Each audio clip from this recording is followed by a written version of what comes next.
قرآن مجید کی تلاوت کرتے ہوئے جب آپ غور کریں گے تو اللہ رب العالمین نے اطیعوا اللہ، اطیعوا کا صیغہ اپنی ذات کے لیے، اطیعوا کا صیغہ اپنے پیارے محبوب صلی اللہ علیہ وسلم کے لیے بیان فرمایا، اور جب تیسری جماعت کی اطاعت کا ذکر ہوا تو وہاں اطیعوا کا لفظ نہیں آیا۔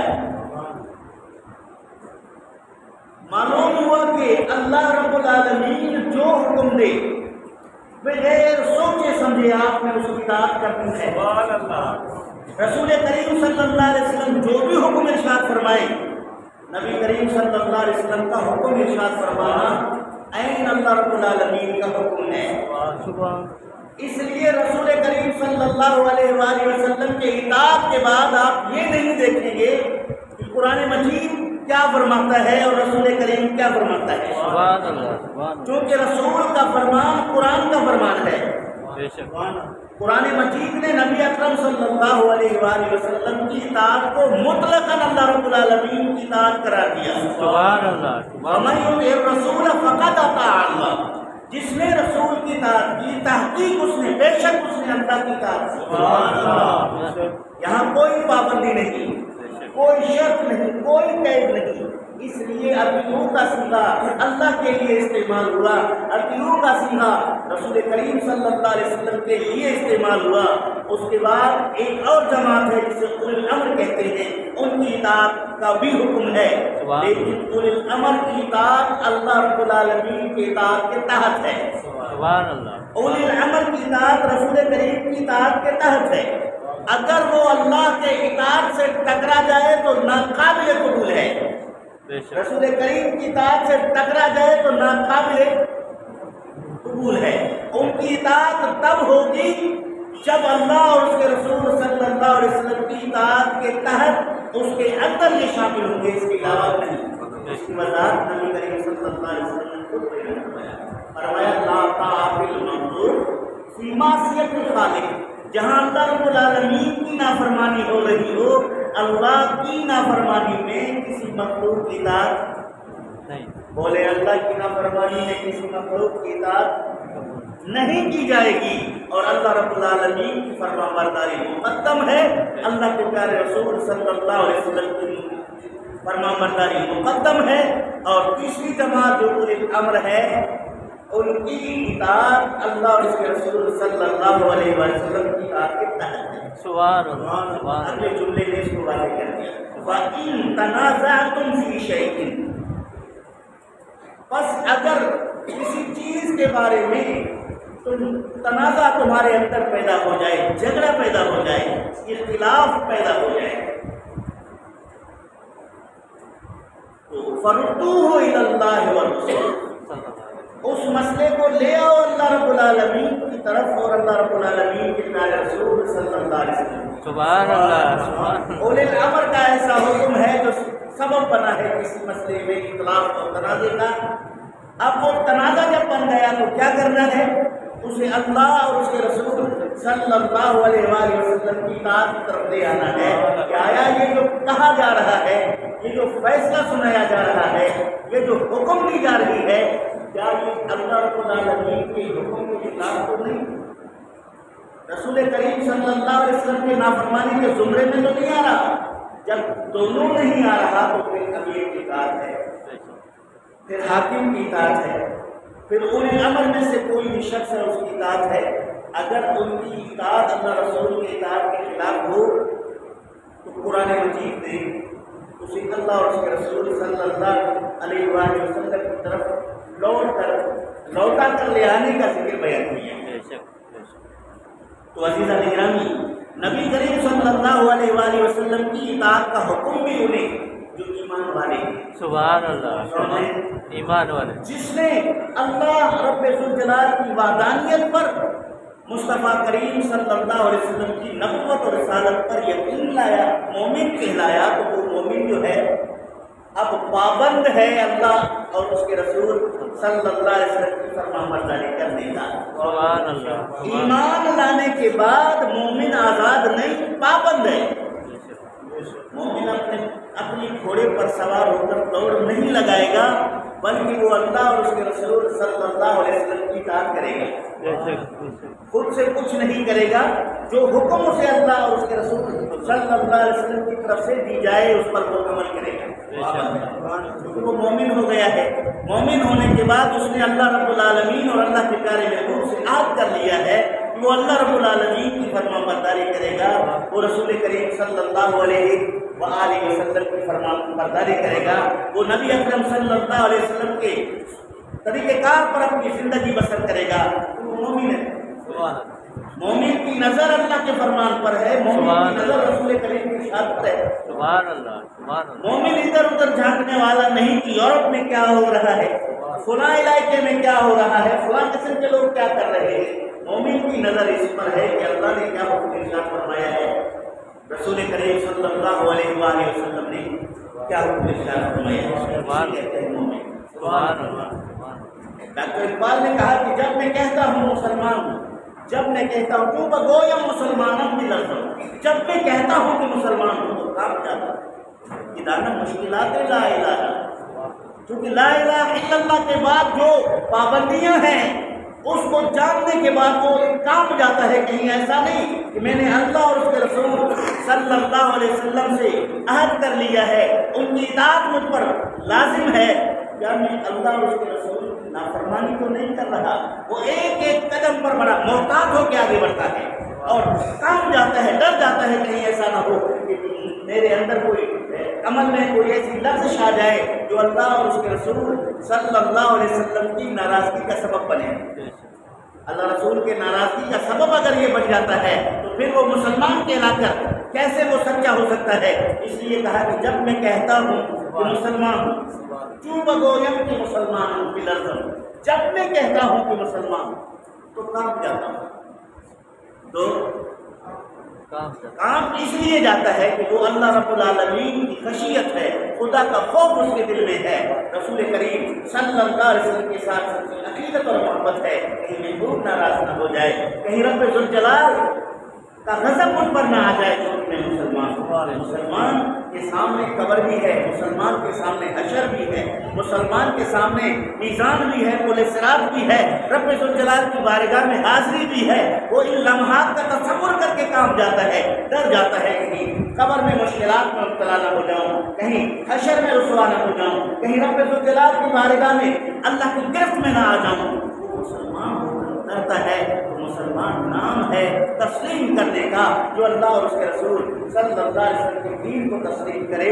اور اللہ اور اس کے رسول صلی اللہ علیہ وآلہ وسلم کے ہر حکم کو تسلیم کرے۔ جب اللہ رب العالمین نے حکم دیا ہے انہوں نے طیبات پاکیزہ چیزیں کھاؤ، سبحان اللہ۔ اب وہ اگر وہ رزق استعمال کر رہا ہے، تناول کر رہا ہے، کچھ کھا رہا ہے، تو وہ اس کے سامنے دو حیثیتیں ہیں، ایک تو اس کے پاکیزگی کو دیکھتا ہے، دوسرا اس کے حلال ہونے کو دیکھتا ہے، جائز ہونے کو دیکھتا ہے۔